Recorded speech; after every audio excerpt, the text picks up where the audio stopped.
गन्ना बेल्ट के नाम से मशहूर पश्चिमी यूपी के मुरादाबाद जिले के किसान अब परंपरागत खेती को छोड़ कम समय से ज्यादा मुनाफा देने वाली खेती की तरफ अपना रुख कर रहे हैं। दरअसल जनपद के पागबड़ा क्षेत्र के कई गांवों के किसान सफलता की इबारत लिखते हुए कुछ सालों से राष्ट्रीय पुष्प कमल की खेती बड़े पैमाने पर कर अच्छा मुनाफा कमा रहे हैं, जिसको देख अब क्षेत्र के दूसरे किसान भी उनसे प्रेरणा लेकर अपने खेतों में खुदाई कराकर कमल की खेती कर अच्छा खासा मुनाफा कमा रहे हैं।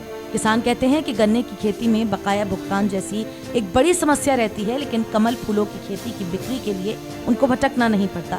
फूलों की बड़ी तादाद स्थानीय बाजार में खप जाती है, लेकिन डिमांड और अच्छे मुनाफे के लिए इन फूलों को दिल्ली और हरिद्वार की फूल मंडी में भी सप्लाई किया जाता है, जहां फूलों का बहुत अच्छा रेट मिलता है। वहीं किसान ये भी कहते हैं कि कमल की फूलों की खेती से जहां बिक्री के लिए फूल मिलता है, तो वहीं इससे मखाना दाना और कमल ककड़ी का इस्तेमाल सब्जी के रूप में बहुत पसंद किया जाता है। इतना ही नहीं, इस फूल के पेड़ के पत्ते और पत्तल भी बनाकर बाजार में बेचे जाते हैं। वहीं त्योहारों पर इसका एक एक फूल 50 रुपए तक में बहुत आसानी से बिक जाता है। मोड़ा तेया के गांव के रहने वाले हैं, किसान लोग हैं। ये भसीड़ों की जो है हम खेती करते हैं, इसका फूल भी बिकता है और जिसका मखाना बनता है वो भी बिकता है, इसका गलमगट्टा।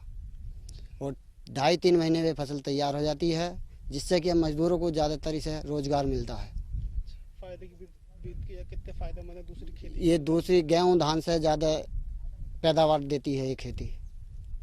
अच्छा, हम देख रहे हैं कि गैस के काम में आती है इसकी सब्सिडी। पहले हम देखते थे कि लोग ज़्यादा इस तरह खेती नहीं करते थे, अब देख रहे हैं काफ़ी कर रहे हैं। हाँ, अब तो काफ़ी लोग हमारे यहाँ की इस खेती को कर रहे हैं, बहुत लोग।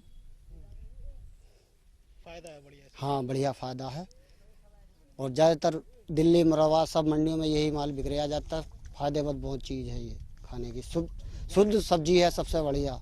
2-2.5 फुट गहरे में निकलती है ये। हम पहले इस भसीड़ों को लगाया जाता है, फिर नराई करते हैं। उसके बाद में ये जो 10वां 11वां महीना चलता है, इसमें खोदना शुरू कर देते हैं इसकी खेती। और जब बढ़िया कर लेते हैं तो 20 भी पड़ती है, 20,000 रुपये बीघा, 30,000 रुपये बीघा, 50 भी पड़ जाती है और कम भी पड़ जाती है। और इसका कमल का फूल भी खिलता है और वो बिकता है और इसके का मखाना भी बनता है और इसकी सब्जी भी बना कर खा लेते हैं बच्चे।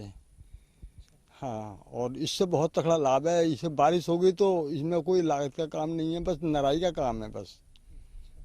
यानी ये वाली फसल फायदे का सौदा है, दूसरी फसल फायदे का सौदा है। सबसे बड़ी फसल यही है भारत के अंदर, इससे बड़ी फसल नहीं है हमारे यहाँ मुरादाबाद मंडल में। तो खेती तो लगभग 30 साल से ज़्यादा कर रहे हैं लगभग, और इसकी खेती सबसे ज़्यादा फ़ायदा बना है, क्योंकि इसमें मेहनत तो है लेकिन पैदावार ज़्यादा है इसकी, औसत सही आता है इसका खेती का। और जैसे इसकी सब्जी उगाते हैं ना, इसकी जड़ होती है कमल ककड़ी जिसे बोलते हैं, उसे सब्जी के रूप में खाते हैं, तो उसमें जो होती है गैस जो बनती है, आदमियों को कवच गैस हो जाती है, उसके लिए सबसे ज़्यादा लाभदायक होती है और इसलिए ज़्यादा इसकी पकड़ हो रही है। इनकम भी ज़्यादा होती है। इनकम भी बहुत ज़्यादा होती है और धान गेहूँ से अधिक। कितने समय में तैयार हो जाती है? ये 3 महीने में 2.5-3 महीने में तैयार हो जाती है।